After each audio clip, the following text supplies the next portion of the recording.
Hello friends, I am Sneha and welcome to my YouTube channel clear vision.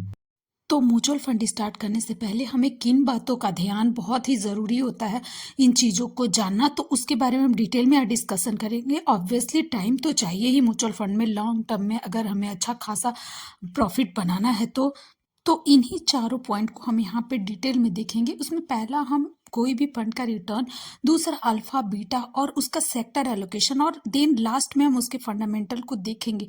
इन सभी बातों का अगर हम ध्यान रखते हैं तो हमें अच्छा। तो चलिए, आज हमने दो यहाँ पे म्यूचुअल फंड लिया है। एक है बंधन स्मॉल कैप म्यूचुअल फंड, दूसरा Tata small cap mutual fund. दोनों यहाँ फंड का हम देखेंगे कि दोनों फंड ने कितना अच्छा परफॉर्म किया है।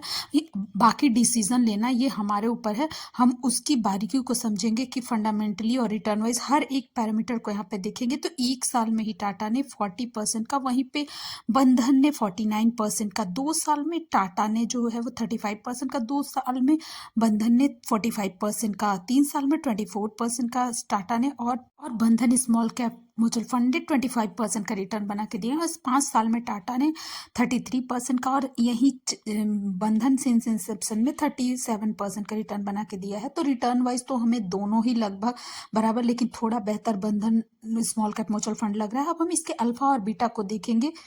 तो पहले हम यहाँ अल्फा को देखेंगे कि टाटा और बंधन दोनों का जो अल्फा है वो कैसा है। तो हम देख रहे हैं कि इस फंड का जो है वो अल्फा जो है 7.80 का है। वहीं पे इस कैटेगरी का जो अल्फा है वो 3.01 है, यानी कि अल्फा जितना ही कैटेगरी से ऊपर रहेगा उतना ही अच्छा परफॉर्म करेगा वो म्यूचुअल फंड। तो बंधन स्मॉल कैप का भी वही है, 7.46 का पीएस, 3.01 इस कैटेगरी का। तो जितना अल्फा ज़्यादा रहे कैटेगरी से उतना बेहतर परफॉर्म करता है। वहीं पे बीटा जो है वो वॉलेटिलिटी को दिखाता है, यानी कि इस फंड का जो बीटा है वो 0.70 का है। वहीं पे इस कैटेगरी का जो बीटा है वो 0.82 का है, यानी कि जितना बीटा कम रहेगा उतना ही अच्छा फंड, उतना ही वो कम वोलाटाइल वो हमारा फंड रहेगा। तो उसी तरह से यहाँ पे हम देख रहे हैं कि बंधन थोड़ा सा जो वोलाटाइल है, अपनी कैटेगरी से थोड़ा बीटा इसका ज़्यादा, यानी कि थोड़ा वोलाटाइल है टाटा के हिसाब से। यानी कि हम इस हिसाब से समझ सकते हैं कि अगर कैटेगरी के हिसाब से अगर बीटा हमारा फंड का कम रहे तो वो कम वोलाटाइल रहेगा और कम वोलाटाइल। तो वीडियो में हम आगे बने रहेंगे, उससे पहले आप लोग से एक छोटा सा रिक्वेस्ट है कि मेरे चैनल पे नया है तो मेरे चैनल को सब्सक्राइब करें, लाइक करें और ज़्यादा से ज़्यादा शेयर करें,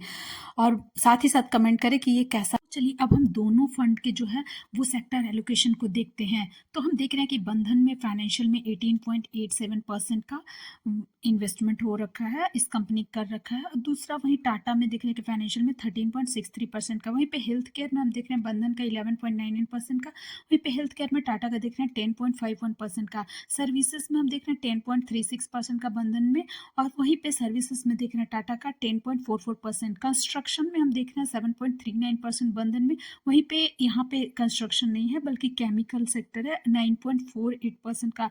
कंज्यूमर स्टेपल्स में देख रहे हैं 6.61% का बंधन में, वहीं पे यहाँ पे हम देख रहे हैं कि यहाँ पे कैपिटल गुड्स है 9.33%, और वहीं पे अदर्स में 44.78% का बंधन में दिख रहे हैं, और अदर्स में हम वही टाटा का अदर्स में देख रहे हैं 46.61% का। यानी कि हमें अच्छा खासा पोर्टफोलियो डाइवर्सिफाई लग रहा है, हर सेक्टर में दिख रहा है हमें यहाँ पे इन्वेस्टमेंट इन फंड का। तो चलिए, अब हम लास्ट में इस फंड के फंडामेंटल्स को देखते हैं कि फंडामेंटली ये सब फंड कैसा है। तो टाटा स्मॉल कैप फंड का फंड साइज जो है वो 9,463.78 करोड़ का। वहीं पे थोड़ा सा कम है बंधन स्मॉल कैप म्यूचुअल फंड का 8,716.22 करोड़ का है। वहीं एक्सपेंस रेशियो 0.41% का है। वहीं पे थोड़ा सा कम है टाटा का एक्सपेंस रेशियो 0.34%। लॉन्च डेट जो है वो बंधन का वो 2020 का है, फरवरी 2020 का। वहीं पे लॉन्च डेट टाटा का 2018 का है, नवंबर 2018 का, यानी कि टाटा थोड़ा पुराना है इससे।